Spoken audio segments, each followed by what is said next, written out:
Consider Dave and Sarah. They work the exact same corporate job in Ontario, and they both earn a gross salary of $95,000 a year. But come April, their bank accounts diverge.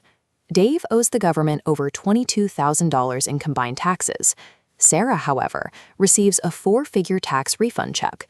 Sarah utilizes the legal framework of tax optimization. She applies the specific rules established by the Canada Revenue Agency to retain her earnings, separating her strategy from the illegal practice of tax evasion.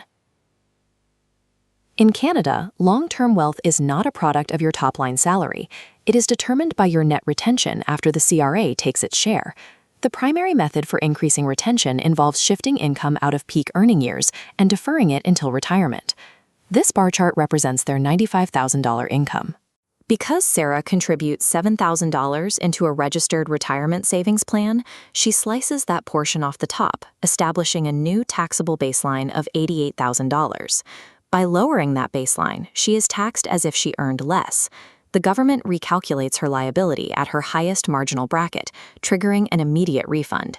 The RRSP functions as a mechanism to reclaim taxes that have already been deducted from your payroll throughout the year.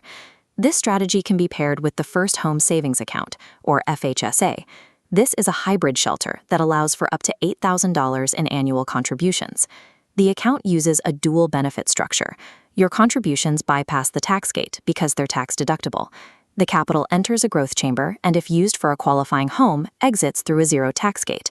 When Sarah stacks an $8,000 FHSA contribution with her $7,000 RRSP contribution, her total deductions reach $15,000, dropping her baseline from $95,000 to $80,000.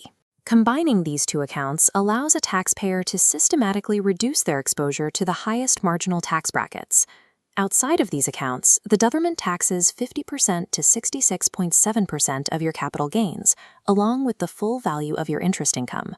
A tax-free savings account, or TFSA, acts as a shield for this growth. Inside, all capital gains, dividends, and interest are exempt from taxation for the life of the account. The account also provides a distinct liquidity advantage. Withdrawals are not counted as taxable income, and the withdrawn amount is added back to your contribution room the following year. Utilizing this shield is the most direct way to let market investments compound without the drag of annual taxation. Even in standard taxable accounts, a market downturn can be converted into a tax advantage. This process is tax loss harvesting. Selling an asset at a loss generates a net capital loss, the red block, which the CRA allows you to use to neutralize a green block of taxable capital gains. If losses exceed gains, you can carry those segments backward up to 3 years for a refund, or forward indefinitely. This optimization turns market volatility into a calculated tool for reducing your overall tax liability.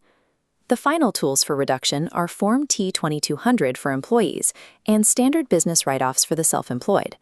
If you have a side business or your employer requires a home office, you can subtract costs like utilities, software, and mileage directly from your revenue before the tax math even begins. Neglecting these declarations is a voluntary forfeiture of wealth that you are legally entitled to keep. Dave leaves his income exposed in a standard account, while Sarah uses a multi-account structure to shield her retention.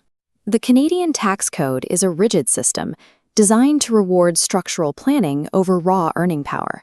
You can either learn the precise mechanics of the system or pay a steep premium to the government for your passivity. Look at your own accounts. Identify which of these 5 strategies you are currently ignoring and calculate the cost of that gap over the next 10 years.